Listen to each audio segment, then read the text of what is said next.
Question everything, for the truth should not be televised. And that's for sure. So with that, I'm still, just looking at the circumstances of Nature Boy and what they consider to be a cult. I consider certain places we go to is a cult based off of that money that they get from everybody, but everybody in the congregation ain't living that great life that the person living on the stage. That's songing and dancing and passing the plate around. So when it comes to coats, I look at those like they're coats at the end of the day, because at the end of the day, it's all sorts of them throughout our communities, all up and down the streets, and each street they up and down is abandoned buildings all around them. That's the only building in the community that look good, and the person that's on the stage pulling up the Mercedes and Jags and so on. So the people walking there sickly and hurt and broke and trying to and ain't getting nowhere when it comes to the reality, other than a good feeling while they're inside. But when they leave back outside, they walk into devastation all around them. So I look at them like their coats too as well. So it is what it is, right? But at the end of the day, I don't advocate for nobody being under any type of violence or any type of mental control or mind control in any form and fashion, even though we got COINTELPRO. No doubt.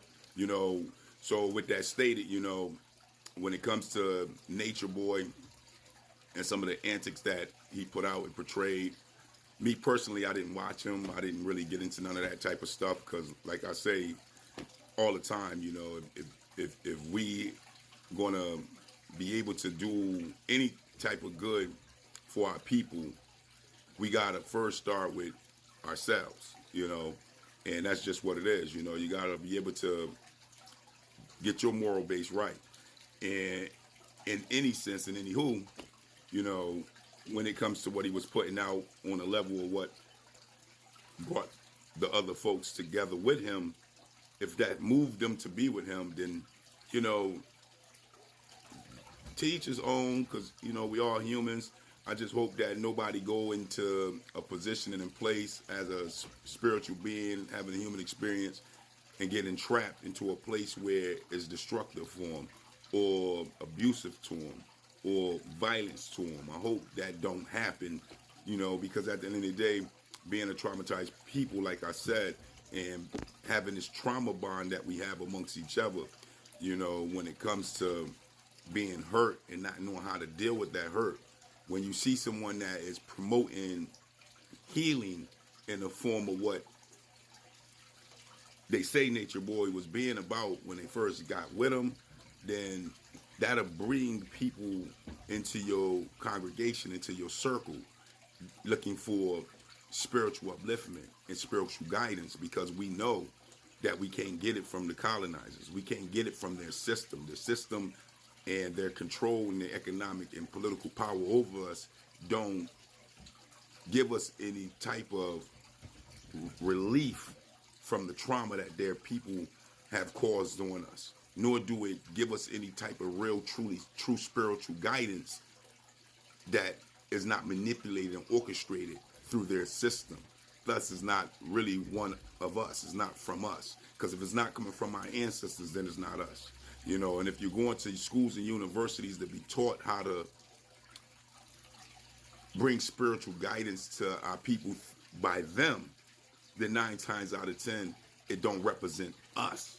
And that can lead you astray. And the vibration of your spirit can be off based off of it coming opposite of your ancestors and forefathers, which is our ancestors and forefathers. So you don't want to get caught up, in this system trying to find spiritual upliftment from your oppressors. That'll never ever happen. They're never ever going to empower you. And this is why we in a position that we in. This is why us as men, as the head of household, as the warrior, as the lion, as the defender of our nation, is in mass incarceration. This is why it's hard for us to get jobs and careers and economic growth or bank loans to open up small businesses. Why? Because it empowers you as a Aboriginal Negro. And when you empowered as a man, you can stand on your own 2 feet as a man to actually deal with other men from other nations as warriors. And that's something they'll never ever empower.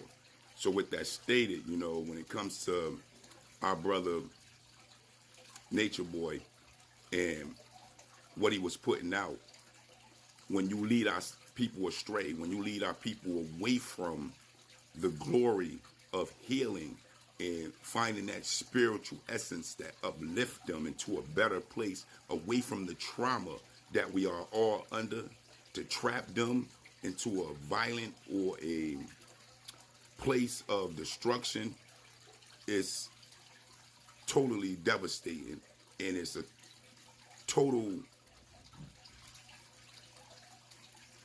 breakdown of what it means to come together and unify to heal amongst each other as a nation as a whole, because we all are looking at them. We all are looking at the realities of those that say that they are there to help our people in this time of oppression that we are still under.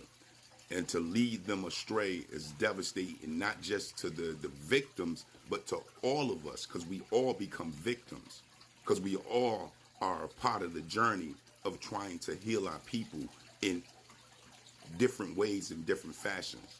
When it comes to us as a nation, as a tribe of people, coming back together, trying to find ourselves under a shadow of hatred that been pushed into our reality and been hovering over us for 600 years.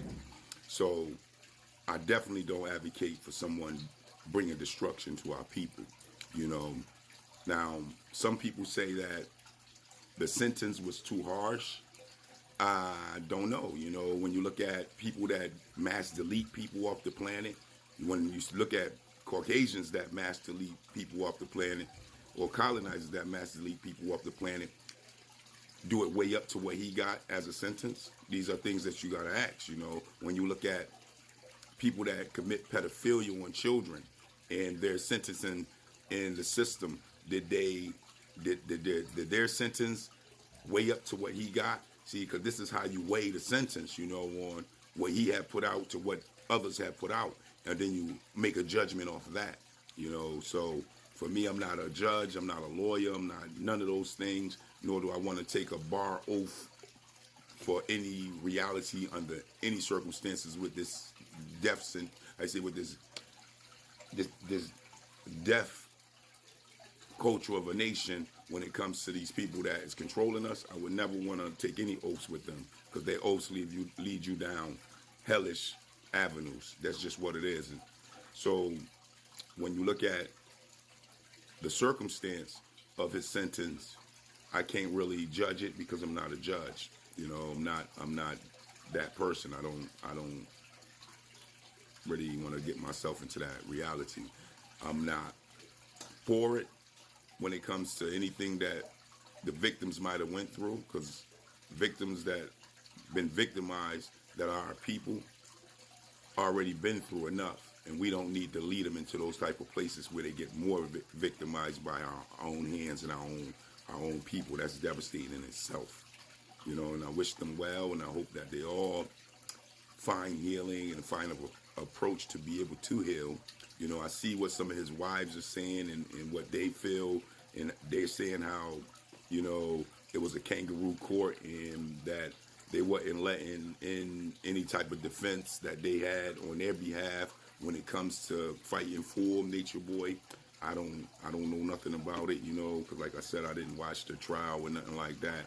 All I'm saying is, when it comes to any type of victimization of our people coming from us as a people, we got to understand that when we are leading our people astray in the form of saying we helping them, we're not just leading those individuals that are with you astray, we're leading also the rest of our nation astray, because we all are hurting and we all are trying to find some sort of spiritual release when it comes to this trauma that we are under still, due to the fact that we are with our oppressors' children who are maintaining our suffering and our oppression. So with that, I'm definitely going to say, I hope that the victims of this circumstance do heal, and